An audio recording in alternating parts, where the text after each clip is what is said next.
আসসালামু আলাইকুম। আমি আজকে যাচ্ছি এয়ারপোর্ট। আমার একজন আত্মীয় আসতেছে অনেক দিন পরে, তো ওনাকে রিসিভ করার জন্য আমি যাচ্ছি। তো ভাবতেছি আপনাদের সাথে শেয়ার করলে আপনাদের ভীষণই ভালো লাগবে। আমি আজকে আপনাদেরকে দেখাবো এয়ারপোর্টে কি কি থাকে এবং কি কি নিয়ম কানুন থাকে, সেটা কতটুকু ভালো কি বা কতটুকু খারাপ। তো আমি এখন গাড়িতে আছি, কিছুক্ষণের ভিতরে কিন্তু চলে আসব এয়ারপোর্টে। আমি এয়ারপোর্টের কাছাকাছি আছি, তো বেশি সময় দিতে পারবো না, যেহেতু আমার আত্মীয় আসতেছে অনেক দিন পরে দেশে। তো ওনাকে একটু টাইম দিতে হবে, একটু সময় দিতে হবে, ওনার সাথে একটু সময় কাটাতে হবে। তো আমি চলে এসেছি এয়ারপোর্টে। তো এই যে আপনারা দেখতেই পারতেছেন, আমি এয়ারপোর্টে চলে এসেছি, হযরত শাহজালাল আন্তর্জাতিক বিমানবন্দর, ঢাকা।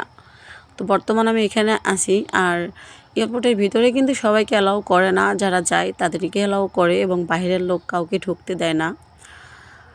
তো এই যে হযরত শাহজালাল আন্তর্জাতিক বিমানবন্দর যে নামটা যিনি রেখেছেন, তিনি খুব ভালো কাজ করছেন।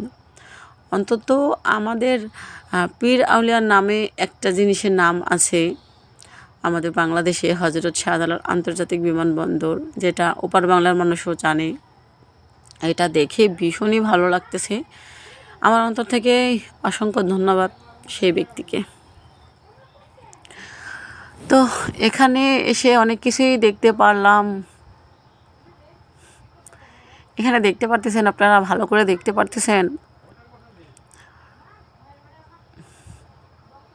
এই যে দেখতে পারতেছেন, এটা হলো আমাদের বাংলাদেশের পতাকা, আকাশে উঠতেছে, সবুজের বুকে লাল, সে তো উড়বেই চিরকাল। চারিদিকে ফুল আছে এখানে, আবার বেশ সুন্দর জায়গা, চারিদিকে অনেক সুন্দর জায়গা। এখানে এসে বিভিন্ন জায়গার মানুষকে দেখা যায়, দেশের বাহিরের মানুষকেও দেখা যায়। তো এখানে এসে না আমি অনেক কিছু দেখলাম। কিছু মানুষ কান্না করতেছে আপনজন চলে যাওয়ার জন্য, আবার কিছু মানুষ আপনজন ফিরে আসার জন্য হাসতেছে, খুশি হয়েছে অনেক। তো এই যে পতাকাটা দেখতেছেন, এই পতাকাটা দেখেই কিন্তু মনে হইতেছে আমি একজন বাংলাদেশি। বাংলাদেশটা আমার, আমি বাংলাদেশের একজন নাগরিক, বাংলাদেশে আমার জন্মভূমি।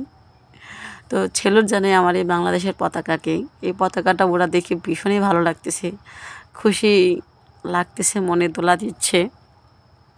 তো আপনারা কারা কারা আমাদের বাংলাদেশকে ভালোবাসেন এবং বাংলাদেশের পতাকাকে ভালোবাসেন, তারা কিন্তু অবশ্যই লাল লাভটা দিয়ে যাবেন, কমেন্টে বাংলাদেশ লিখে যাবেন।